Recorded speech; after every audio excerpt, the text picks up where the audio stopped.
다 함께 성경 봉독하겠습니다. 누가복음 24장 44절로 48절 말씀입니다.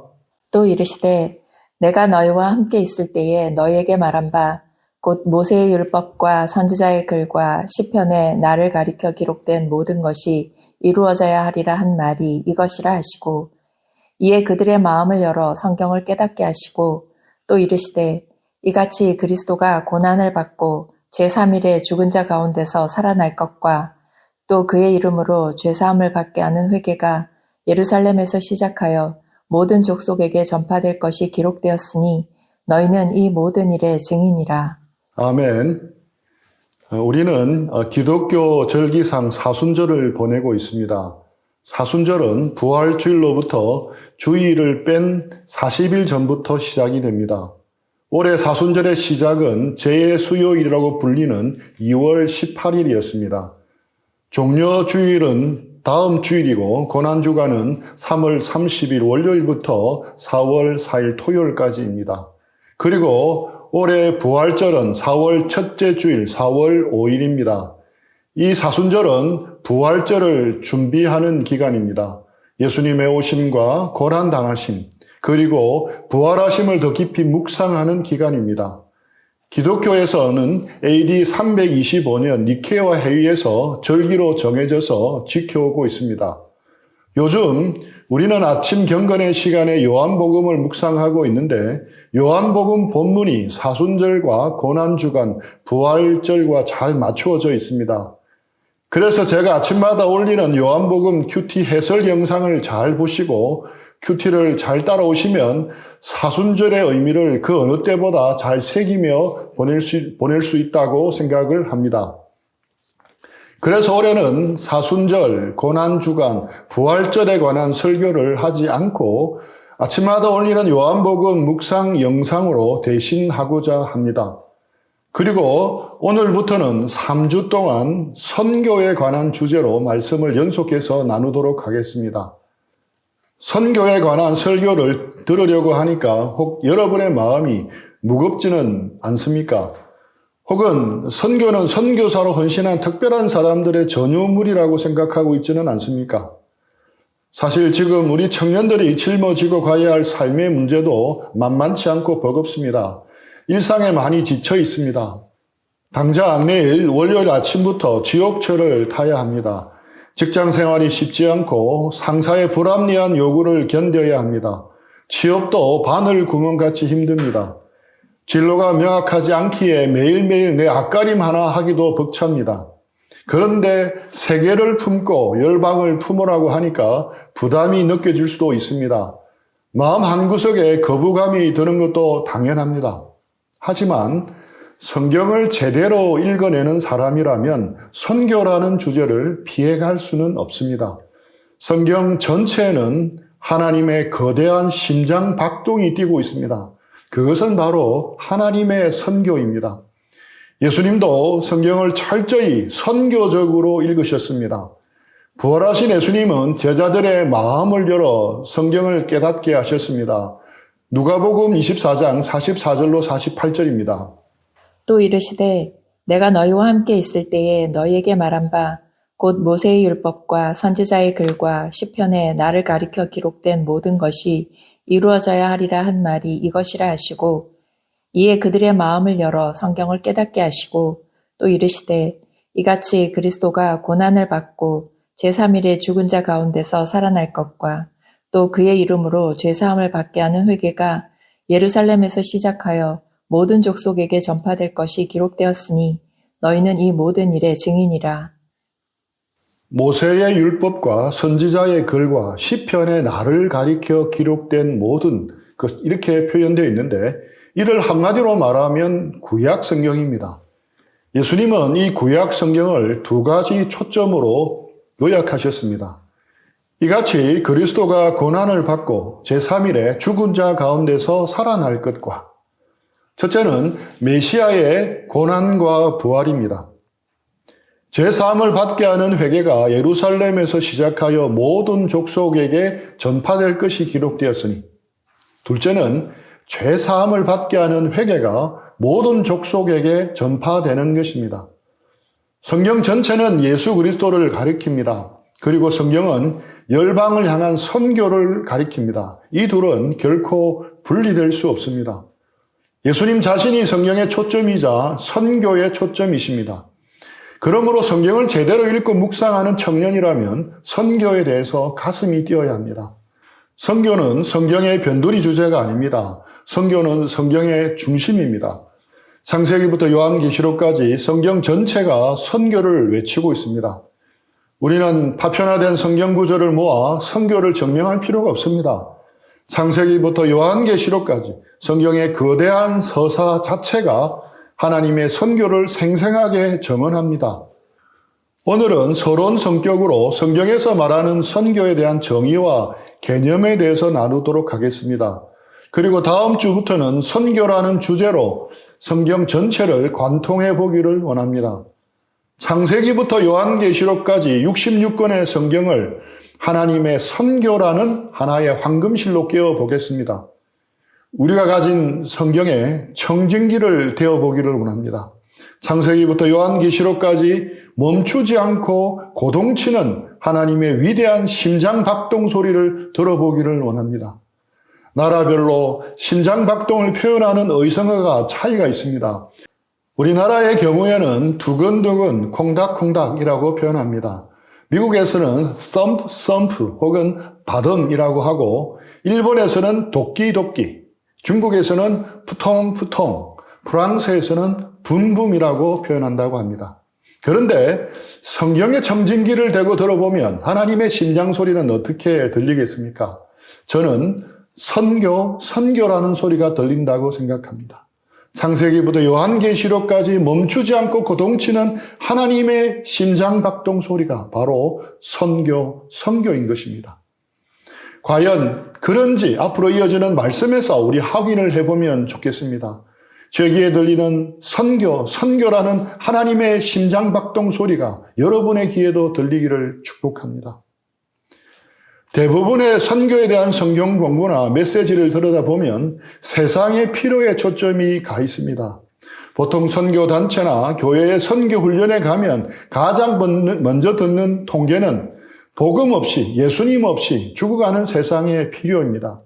전 세계에서 복음을 듣지 못한 미전도 종족이 몇 명이며 그들이 지금 이 순간에도 지옥으로 가고 있다는 인간의 비참함입니다.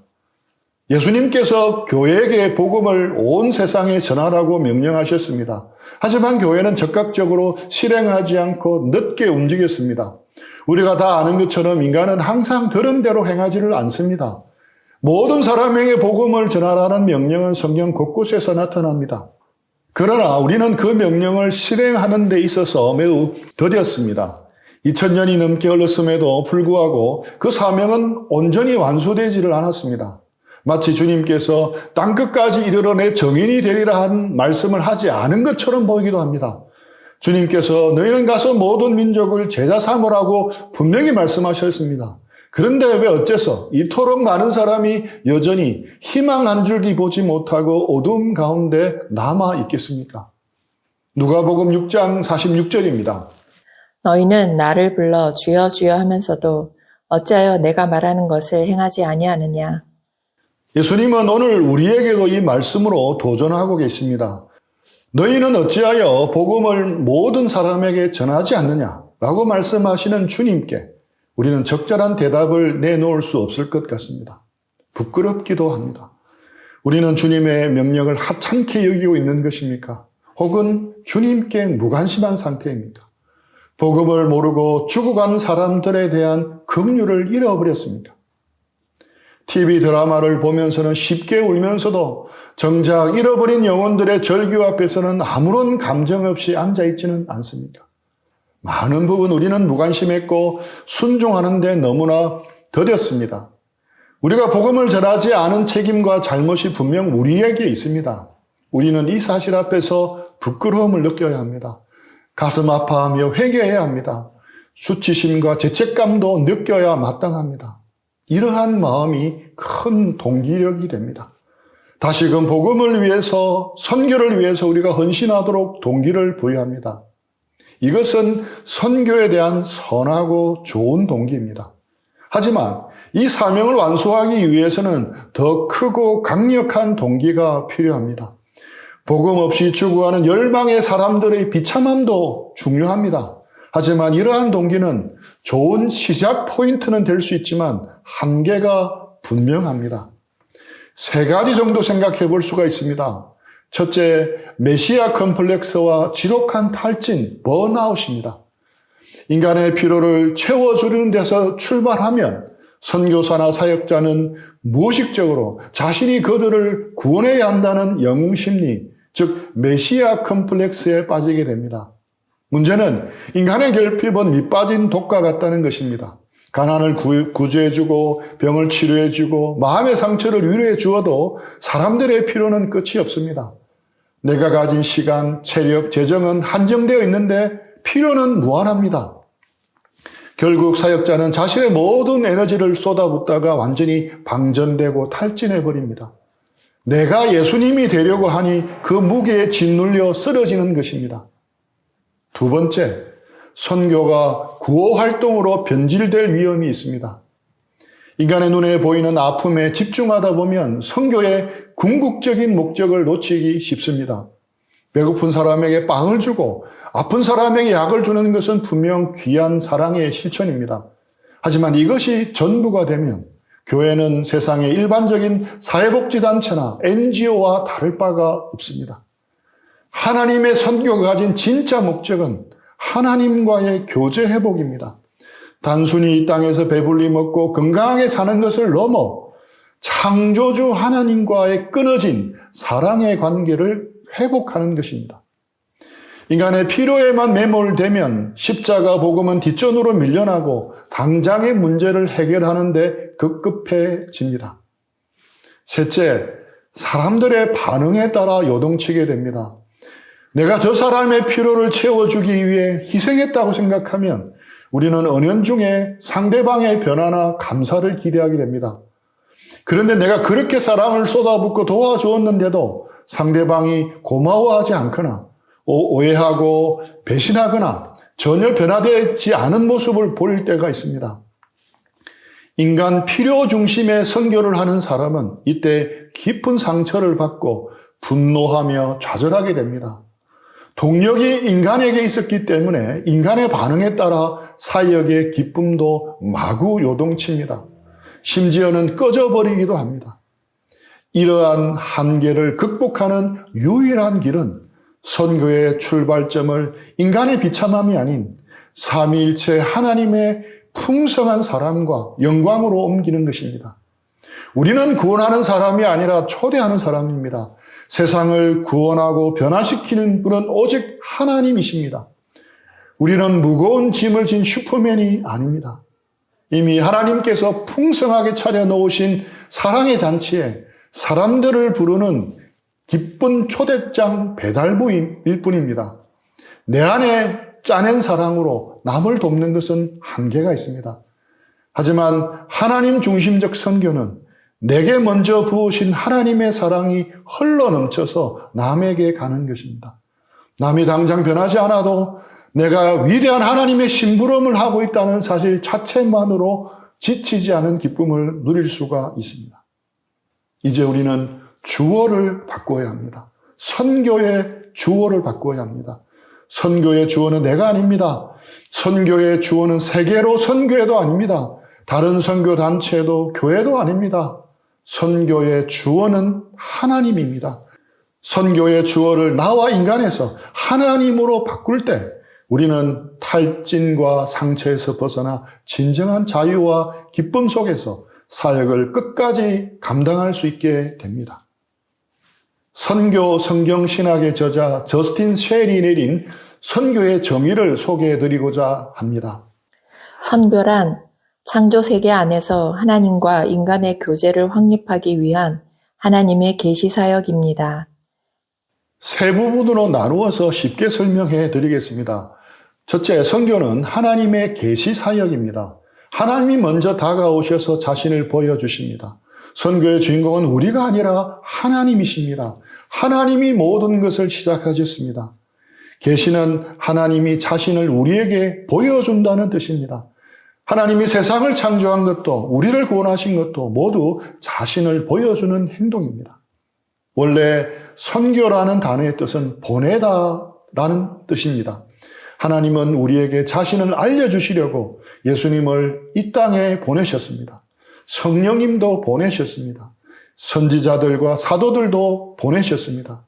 하나님이 얼마나 좋은 분인지 우리에게 적극적으로 보여주기 위해서입니다. 둘째, 선교의 목적은 하나님과 인간의 교제를 확립하기 위함입니다. 하나님은 우리와 사랑을 나누고 싶어 하십니다. 그렇다면 하나님은 왜 끊임없이 누군가를 보내시겠습니까? 목적이 있습니다. 바로 우리와 교제하기 위해서입니다. 하나님은 우리와 사랑을 나누고 싶어 하십니다. 이것이 선교의 진짜 목적입니다. 우리가 예수님을 믿고 구원받은 것은 그저 지옥을 피하는 것이 아닙니다.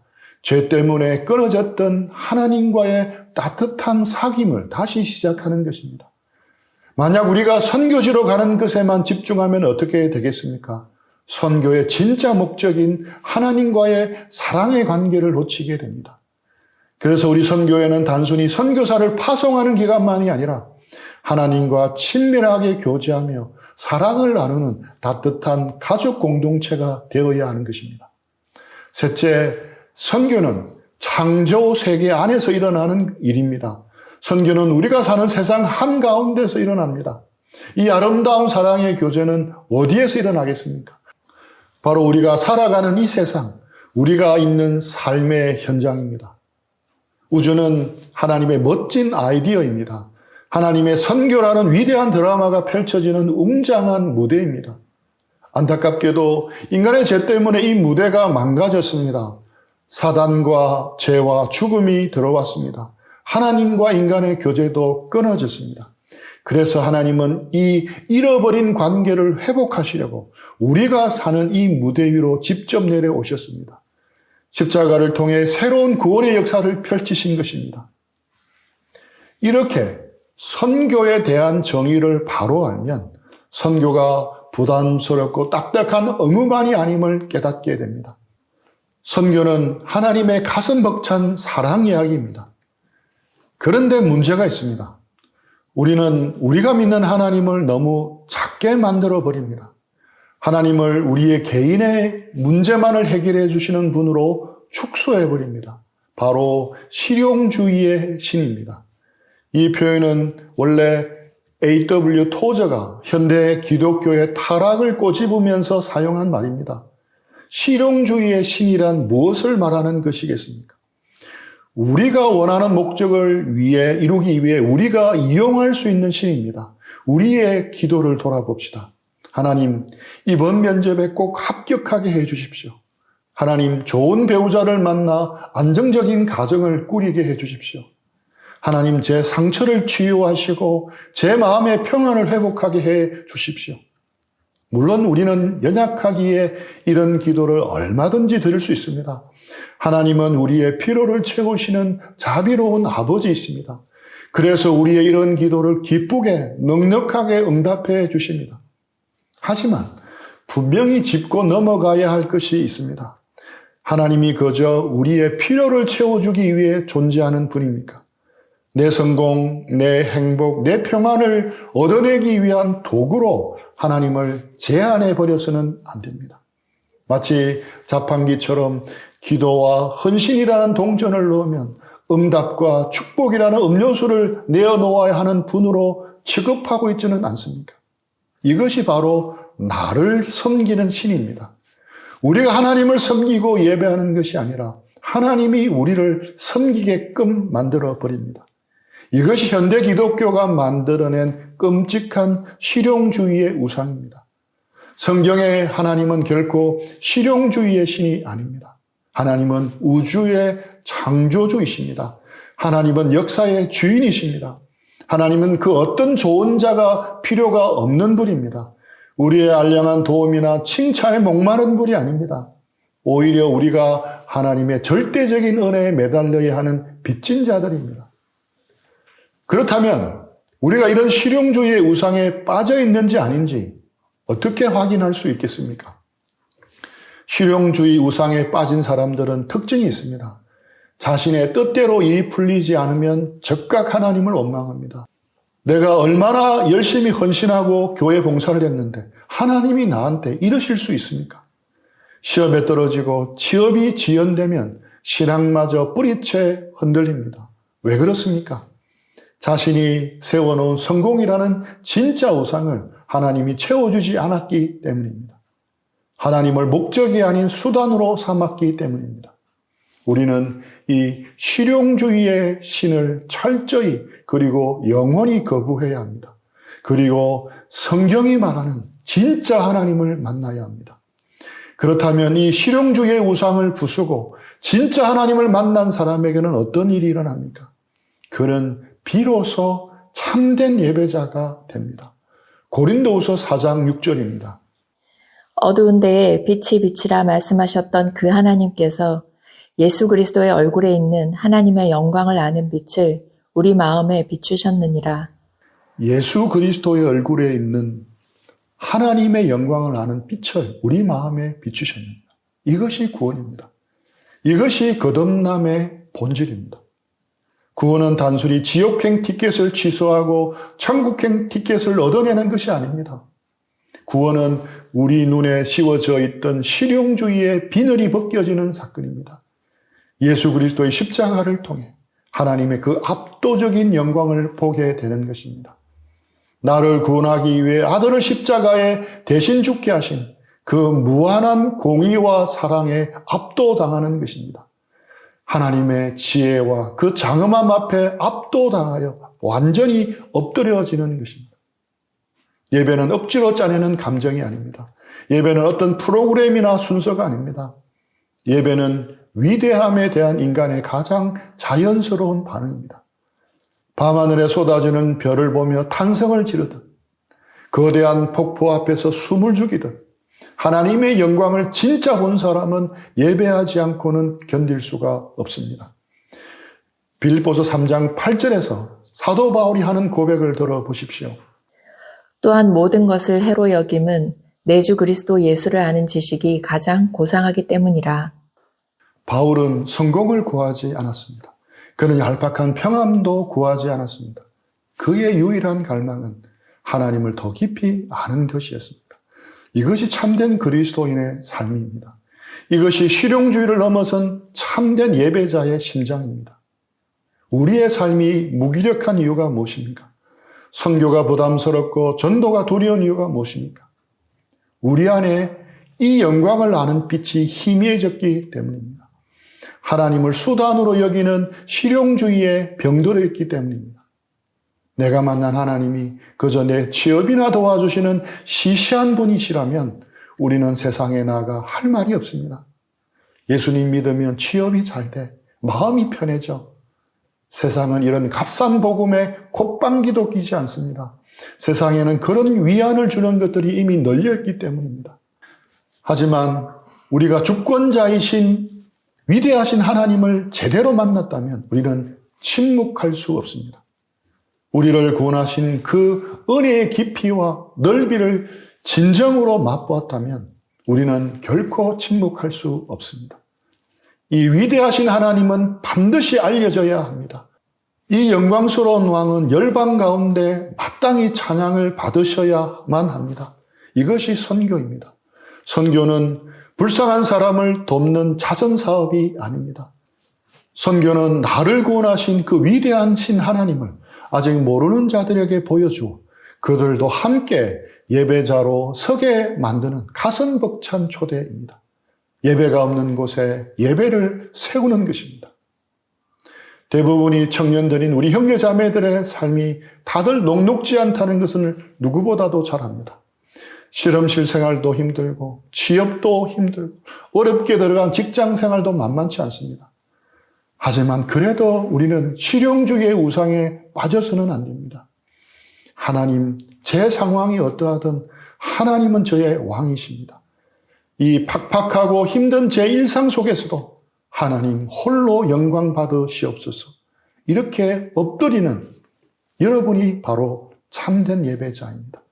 그리고 그 참된 예배자가 되는 순간 여러분은 이미 세상을 향해 파송된 가장 강력한 선교사가 되는 것입니다.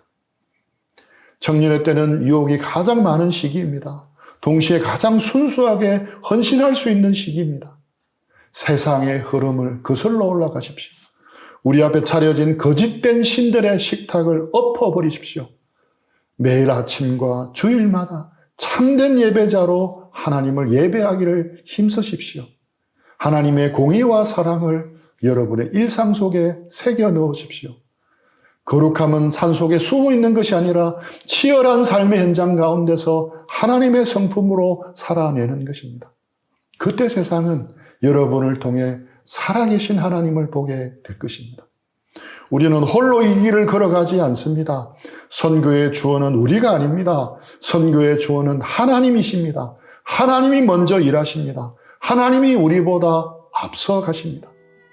우리는 그분의 거대한 선교에 초대받은 영광스러운 동력자입니다.